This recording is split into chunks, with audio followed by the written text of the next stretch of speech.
There is a voice in your head that has never once given you a compliment it actually meant. It tells you the presentation went badly before you have even left the room. It tells you the message you sent was too much, or not enough, or somehow wrong in a way it cannot quite name. It has an opinion on your body, your career, your relationships, and your worth, and that opinion is almost always the same one. Not good enough. Not yet. Probably never. Zoe McKee built a book around a simple, blunt claim about that voice. It is not wisdom. It is not protecting you. It is a habit, learned early and reinforced daily, and like any habit, it can be replaced with a more disciplined one.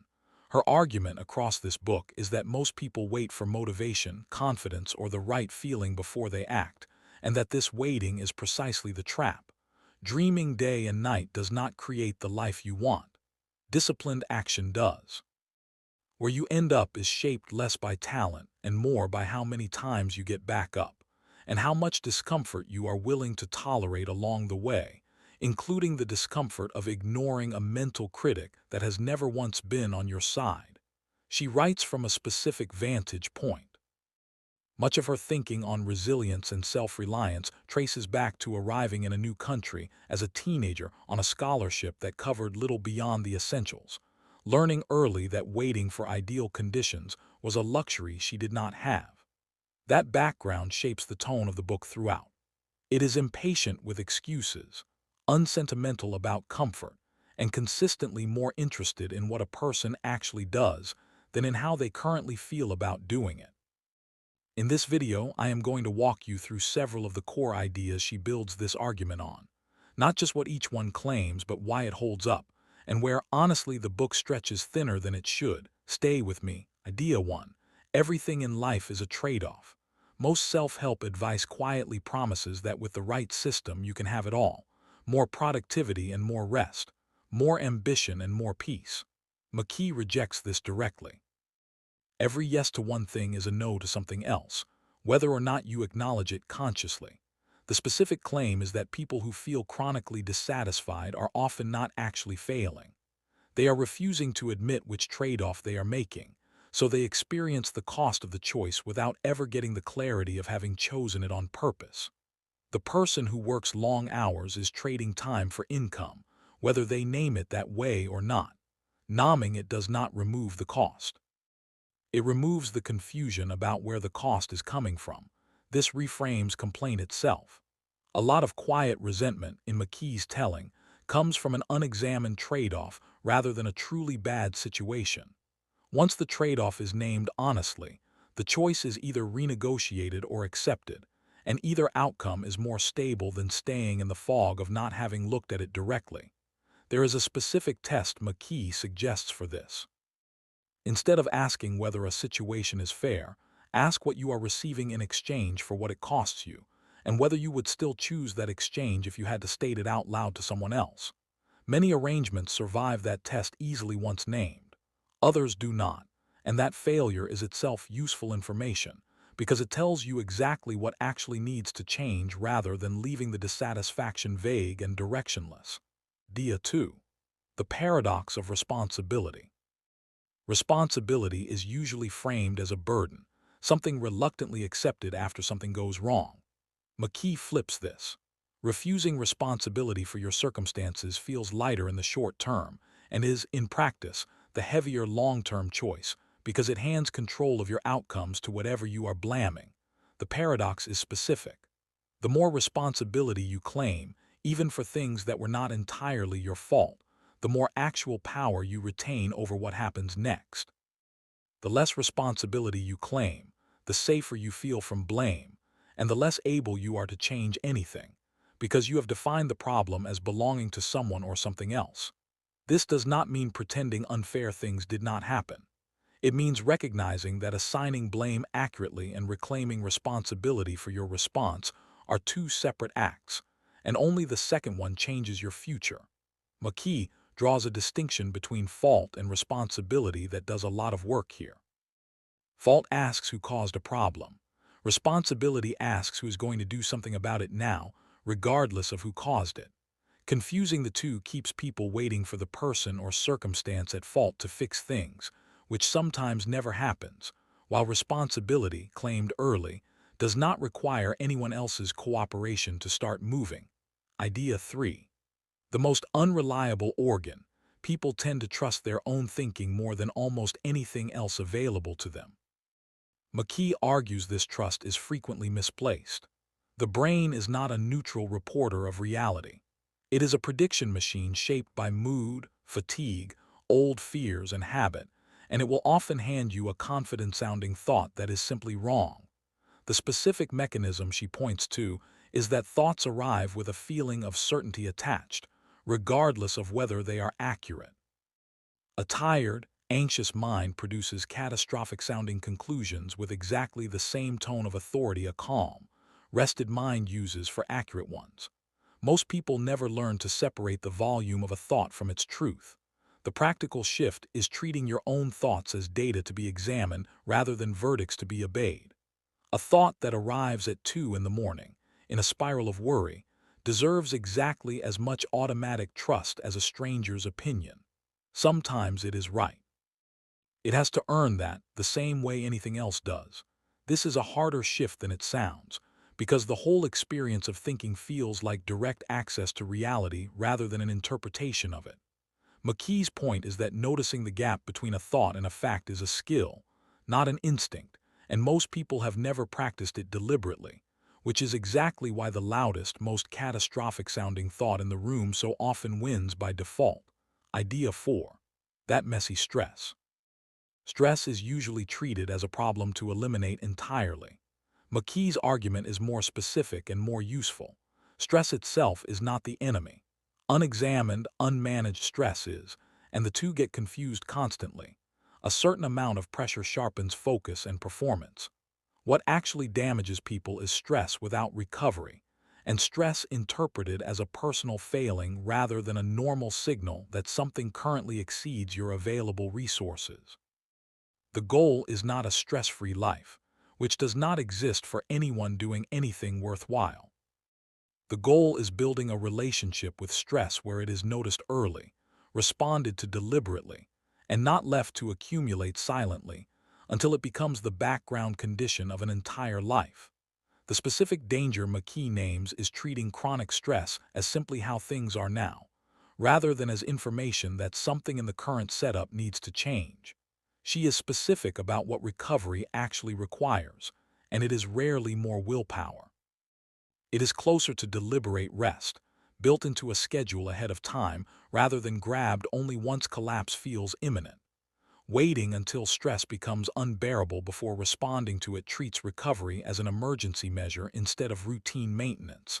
And by the time it becomes an emergency, far more damage has usually already been done. Idea 5. Getting rid of the inner critic.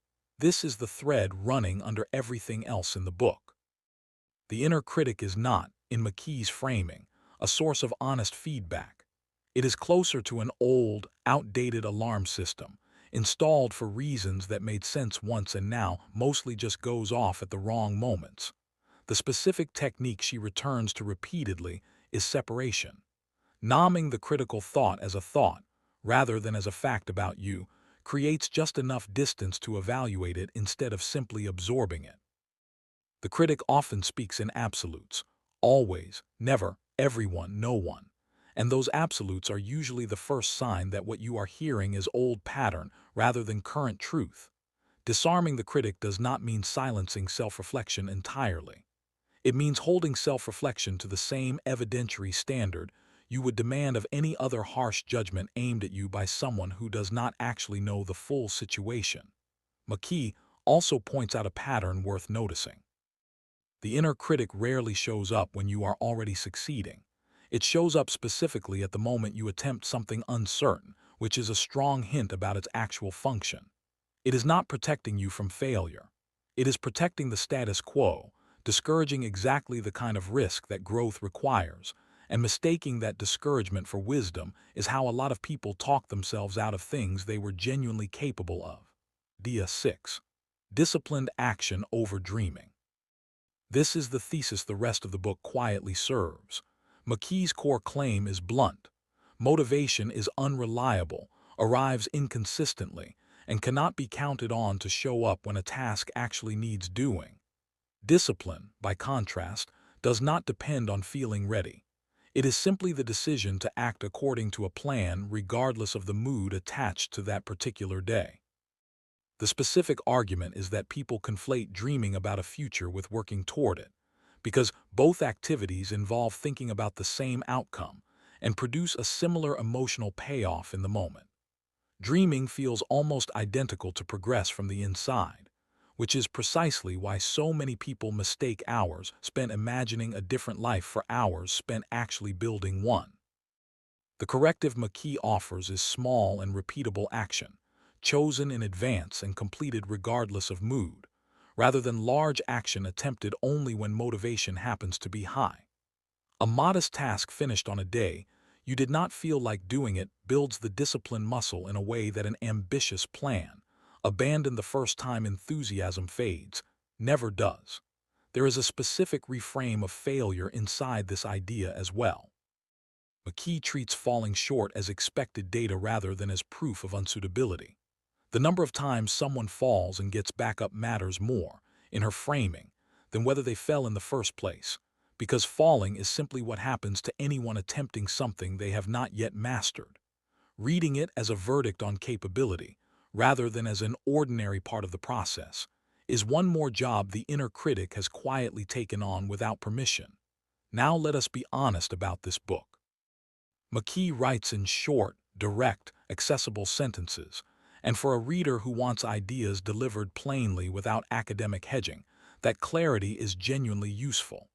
The book moves quickly and rarely gets lost in jargon, but there is a real weakness worth naming honestly. Several readers have pointed out that the title promises a focused treatment of toxic thinking and mental critics, while a meaningful portion of the actual content wanders into scattered personal anecdotes from the author's own life and teenage years, loosely connected to the central theme rather than tightly organized around it. Some of the specific advice lands as familiar rather than new, restating ideas found in many other popular psychology books, without adding much beyond a fresh framing. This does not make the core arguments wrong. The trade-off idea, the responsibility paradox, and the unreliable organ framing for intuition and racing thoughts are genuinely solid, well-worn concepts stated clearly. What it means is that the book works best treated as a short, punchy reminder of ideas worth knowing, rather than as a deep or original exploration of any one of them. Readers expecting rigorous new research or a tightly structured argument from cover to cover are likely to find it thinner than the title suggests. There is also a specific mismatch worth naming plainly. The subtitle promises help getting rid of an inner critic and reaching inner peace, which suggests a book primarily about emotional regulation and self-compassion. In practice, a large share of the content is closer to a general willpower and productivity manual, with the inner critic material functioning as one thread among several rather than the organizing focus the title implies. A reader who picks this up specifically hoping for a deep, sustained treatment of the inner critic on its own may come away feeling the book covered adjacent ground more than the ground it advertised. None of this means the book has nothing to offer. It means going in with accurate expectations matters. Read as a fast, plainly written collection of practical reminders about discipline, responsibility, and unreliable thinking.